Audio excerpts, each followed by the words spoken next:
ನಮಸ್ಕಾರ. ನನ್ನ ಹೆಸರು ಮಹಾಲಕ್ಷ್ಮಿ. ಎಲ್ಲರೂ ಚೆನ್ನಾಗಿದ್ದೀರಾ ಅಂತ ಭಾವಿಸ್ತಾ ಈ ವಿಡಿಯೋವನ್ನು ಶುರು ಮಾಡ್ತಾ ಇದ್ದೀನಿ. ತುಂಬ ಜನಕ್ಕೆ ತುಂಬ ಸಮಸ್ಯೆಗಳಿರುತ್ತೆ. ಅದಕ್ಕೆ ದೊಡ್ಡ ದೊಡ್ಡ ಪರಿಹಾರನೇ ಮಾಡಬೇಕು ಅಂತ ನಾವು ಅನ್ಕೋತೀವಿ. ಆದರೆ ಚಿಕ್ಕ ಪುಟ್ಟ ಪರಿಹಾರದಿಂದ ನಮ್ಮ ಜೀವನದಲ್ಲಿ ಶಾಂತಿ ಸಿಗುತ್ತೆ ಅಂತ ನಾವು ಯೋಚನೆನೂ ಸಹ ಮಾಡಿರೋದಿಲ್ಲ. ಆ ವಿಚಾರವಾಗಿ ಇವತ್ತು ನಾನು ನಿಮ್ಮ ಜೊತೆ ಮಾತಾಡೋದಕ್ಕೆ ಬಂದಿರುವಂಥದ್ದು. ಎಲ್ಲರೂ ಅನ್ಕೊಳೋದೇನಂತಂದರೆ, ಮನೆಗೆ ಹೋದ ತಕ್ಷಣ ಮನೆಯಲ್ಲಿ ನೆಮ್ಮದಿ ಸಿಗ್ತಾ ಇಲ್ಲ, ಮನಃಶಾಂತಿ ಸಿಗ್ತಾ ಇಲ್ಲ, ಸುಮ್ಮನೆ ಜಗಳ ಆಡ್ತಾ ಇರ್ತೀವಿ ಮನೆಯಲ್ಲಿ, ಅಥವಾ ಮಕ್ಕಳು ಸರಿಯಾಗಿ ಓದೋಗಡೆ ಕಾನ್ಸಂಟ್ರೇಟ್ ಮಾಡ್ತಾ ಇರುವಂಥದ್ದಿಲ್ಲ, ಮನೆಯಲ್ಲಿ ಅಶಾಂತಿ ಇದೆ. ಈ ಥರ ಎಲ್ಲ ಯೋಚನೆ ಬಂದಾಗ ಮನೆಯಲ್ಲಿ ಬರೋದು ಓಕೆ, ಮನೆ ಮೇಲೆ ದೃಷ್ಟಿಯಾಗಿದೆ ಅಥವಾ ನೆಗೆಟಿವ್ ಎನರ್ಜಿ ಆಗಿದೆ, ಮನೆಯಲ್ಲಿ ಅಶುದ್ಧಿ ಇರುವಂಥದ್ದು. ಆದರೆ ನಾನು ಪೂಜೆ ಪುನಸ್ಕಾರ ಚೆನ್ನಾಗೇ ಮಾಡ್ತೀನಿ, ಮನೇನ ತುಂಬ ಶುಚಿಯಾಗಿ ಇಟ್ಕೊತಾ ಇದ್ದೀನಿ, ಆದರೂ ಏನಕ್ಕೆ ಈ ಥರ ಎಲ್ಲ ಆಗ್ತಾ ಇದೆ? ಈ ಕ್ವಶನ್ ಎಲ್ರಿಗೂ ಬಂದೇ ಬರುತ್ತೆ.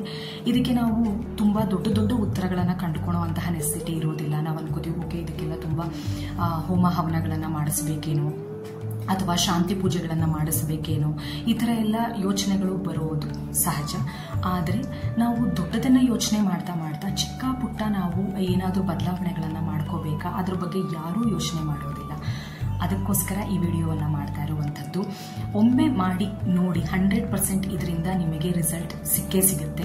ತುಂಬ ಚಿಕ್ಕ ಪುಟ್ಟ ಸಿಗುವಂತಹ ವಸ್ತುಗಳಿಂದ, ಅಡುಗೆ ಮನೆಯಲ್ಲೇ ಸಿಗುವಂತಹ ವಸ್ತುಗಳಿಂದ ನಾನು ನಿಮಗೆ ಇವತ್ತು ಒಂದು ಉಪಯುಕ್ತವಾದ ಮಾಹಿತಿ, ಅಂದರೆ ಮನೆಯಲ್ಲಿರುವಂತಹ ನೆಗೆಟಿವ್ ಎನರ್ಜಿನ ಹೇಗೆ ರಿಮೂವ್ ಮಾಡೋದು ಅಂತ ಹೇಳೋದಕ್ಕೆ ಬರ್ತಾ ಇರುವಂಥದ್ದು.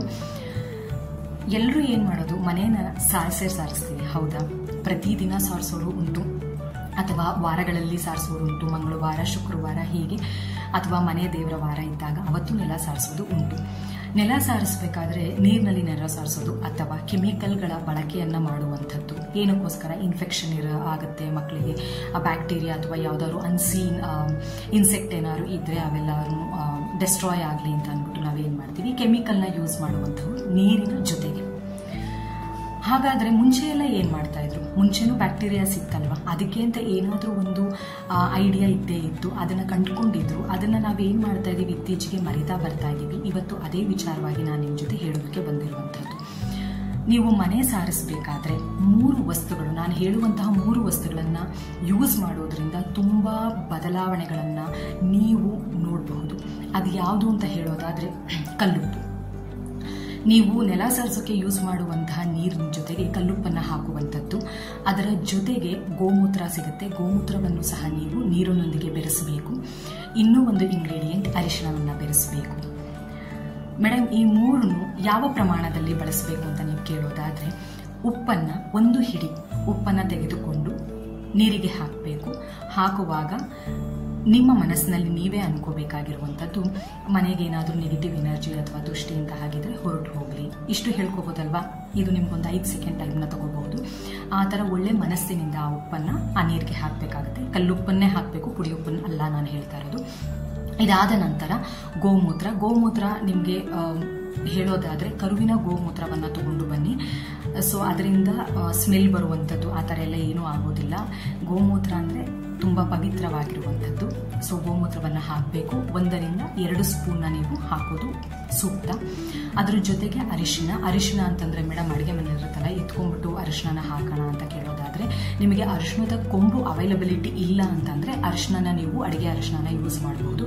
ನನಗೆ ಅರಿಶಿಣದ ಕೊಂಬು ಸಿಗುತ್ತೆ ಅಂತ ಹೇಳೋದಾದರೆ ಅದನ್ನು ತೆಗೆದುಬಿಟ್ಟು 1 ತಿಂಗಳಿಗಾಗುವಷ್ಟು ಎತ್ತಿಟ್ಕೋಬಹುದು. ಅರ್ಥ ಆಗ್ತಿದೆಯಲ್ವಾ? ಸೊ ಅದನ್ನು ನೀವು ತೆಗೆದು ಇಟ್ಕೊಂಡಿರುವಂತಹ ಪೌಡರ್ ಆಗಿರ್ಬೋದು ಅಥವಾ ಲಿಕ್ವಿಡ್ ಥರ ಆಗಿರ್ಬೋದು, ಅದನ್ನು ಸಹ ಇದ್ರ ಜೊತೆಗೆ ಬೆರೆಸೋದ್ರಿಂದ ಏನೇನೆಲ್ಲ ಉಪಯೋಗ ಆಗುತ್ತೆ.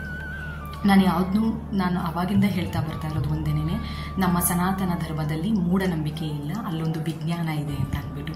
ಸೊ ನೀವು ಉಪ್ಪನ್ನು ಹಾಕೋದ್ರಿಂದ ಶುದ್ಧೀಕರಣ ಶಕ್ತಿಯನ್ನು ಹೊಂದಿರೋದ್ರಿಂದ ನಿಮಗೆ ಬಹಳ ಉಪಯೋಗ ಆಗುತ್ತೆ ಅಂತ.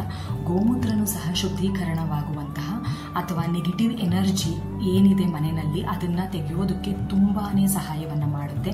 ಅರಿಶಿಣ ಬ್ಯಾಕ್ಟೀರಿಯಾ ಆಗಿರ್ಬೋದು, ವೈರಸ್ ಆಗಿರ್ಬೋದು, ಇದೆಲ್ಲವನ್ನು ತಡೆಯುತ್ತೆ. ಇದೆಲ್ಲ ತಡೆಯೋದ್ರಿಂದ ಏನಾಗುತ್ತೆ ಅಂತ ಹೇಳೋದಾದರೆ, ಇನ್ಫೆಕ್ಷನ್ ಆಗೋದು, ಅಲರ್ಜಿ ಆಗಿರ್ಬೋದು, ಚರ್ಮದ ಸಮಸ್ಯೆಗಳೇನಿರುತ್ತೆ ಅದೆಲ್ಲವನ್ನು ನೀವು ಎಲ್ಲದರಿಂದ ಆಚೆ ಬರಬಹುದು. ಮನೆಯಲ್ಲಿ ಮಕ್ಕಳಿದ್ದೇ ಇರ್ತಾರೆ. ಚಿಕ್ಕ ಮಕ್ಕಳಿದ್ದಾಗ ಏನಾಗುತ್ತೆ ಅಂತಂದರೆ, ಅವರು ನೆಲದ ಮೇಲೇ ಕೂತ್ಕೊಳ್ಳೋದು ಅಥವಾ ನೆಲದ ಮೇಲೆ ಅವರ ಕೆಲಸ ಆಟ ಪಾಠಗಳನ್ನು ಮಾಡುವಂಥದ್ದು. ಆವಾಗ ನೀವು ಈ 3 ವಸ್ತುಗಳನ್ನು, ಉಪ್ಪಾಗಿರಬಹುದು, ಗೋಮೂತ್ರ ಆಗಿರಬಹುದು, ಅರಿಶಿಣ ಆಗಿರಬಹುದು, ಈ 3 ಹಾಕಿ ನೆಲ ಸಾರಿಸೋದ್ರಿಂದ ಯಾವುದೇ ಬ್ಯಾಕ್ಟೀರಿಯಾ ಆಗಿರ್ಬೋದು, ವೈರಸ್ ಆಗಿರ್ಬೋದು, ನೆಗೆಟಿವ್ ಎನರ್ಜಿ ಅಂತ ನಿಮ್ಗೆ ಏನು ಅನ್ಸುತ್ತೋ ಅದೆಲ್ಲವನ್ನ ಇದು ಕಡಿಮೆ ಮಾಡುತ್ತೆ ಅಂತ ಹೇಳಬಹುದು. ಸೊ ಅದಕ್ಕೋಸ್ಕರ ನಿಮ್ಮ ಮನೆಯಲ್ಲಿ ನೀವು ನೆಲ ಸಾರಿಸ್ತಾ ಇದ್ದೀರಾ ಅಂತಂದರೆ ತಪ್ಪದೆ ಈ 3 ವಸ್ತುಗಳನ್ನು ಯೂಸ್ ಮಾಡಿ. ನೀವೇ ನೋಡಿ ನಿಮ್ಮ ಮನೆಯಲ್ಲಿ ತುಂಬ ಬದಲಾವಣೆಗಳು ಆಗ್ತಾ ಬರುತ್ತೆ. ದೃಷ್ಟಿದೋಷನೂ ಸಹ ಇದರಿಂದ ನಿವಾರಣೆ ಆಗುತ್ತೆ. ಪಾಸಿಟಿವ್ ವೈಬ್ಸ್ ಬರುವಂಥದ್ದು ನಿಮ್ಮ ಮನೆಗೆ. ಹಿರಿಕರನ್ನ ಕೇಳಿ, ಅವರಿಗೆ ತುಂಬ ಚೆನ್ನಾಗಿ ಗೊತ್ತಿದೆ. ಬಟ್ ಇವತ್ತು ನಾವು ಕೆಮಿಕಲ್ ಮೊರೆ ಹೋಗಿದ್ದೀವಿ, ಬೇಡ. ಅದಕ್ಕಿಂತ 100ರಷ್ಟು ನಿಮಗೆ ಏನಂತೀರಾ, ಇನ್ಸೆಕ್ಟ್ಗಳಿಂದ ದೂರ ಮಾಡುತ್ತೆ, ಕ್ರಿಮಿಕೀಟಗಳಿಂದ ದೂರ ಮಾಡಿ ತುಂಬ ಒಳ್ಳೆಯಾದಂತಹ ಮನಃಶಾಂತಿಯನ್ನು ಕೊಡುವಂಥದ್ದು. ನೀವು ನೆಲ ಸಾರಿಸಿ ನೋಡಿ. ನಾನು ಒಂದೇ ಸಲ ನೆಲ ಸಾರಿಸಿದ ತಕ್ಷಣ ಚೇಂಜಸ್ ಆಗುತ್ತೆ ಅಂತ ಹೇಳೋದಿಲ್ಲ. ನೀವು ಒಂದು ವಾರದಲ್ಲಿ 3 ಬಾರಿ ನೆಲ ಸಾರಿಸ್ತೀರಾ ಅಥವಾ 1 ವಾರ ಪೂರ್ತಿ ನೆಲ ಸಾರಿಸ್ತೀರಾ ಅಂತ ಅನ್ನೋದಾದರೆ ನಿಮಗೆ ಚೇಂಜಸ್ ಕಂಡ್ಕೊತಾ ಬರ್ತೀರಾ. ಮಾತಿನಲ್ಲಾಗಿರಬಹುದು, ಮನಸ್ಸಿನಲ್ಲಿ ತಾಳ್ಮೆ ಅನ್ನೋದು ಸಿಗ್ತಾ ಬರುವಂಥದ್ದು. ಇದನ್ನು ನೀವೇ ಅಬ್ಸರ್ವ್ ಮಾಡಿ ನನಗೆ ಕಮೆಂಟ್ ಮೂಲಕ ತಿಳಿಸಿ ಏನೇನೆಲ್ಲ ಚೇಂಜಸ್ ಆಯಿತು ನಿಮ್ಮ ಜೀವನದಲ್ಲಿ ಅಂತ. 100% ಇದು ರಿಸಲ್ಟನ್ನು ಕೊಡುತ್ತೆ. ಮಾಡುವ ಕೆಲಸದಲ್ಲಿ ನಂಬಿಕೆ ಇರಬೇಕಷ್ಟೇ. ಇಷ್ಟು ಹೇಳ್ತಾ ಈ ವಿಡಿಯೋವನ್ನು ಮುಕ್ತಾಯ ಮಾಡ್ತಾ ಇದ್ದೀನಿ. ಸರ್ವೇ ಸಜ್ಜನಃ ಸುಖಿನೋ ಭವಂತು. ನಮಸ್ಕಾರ.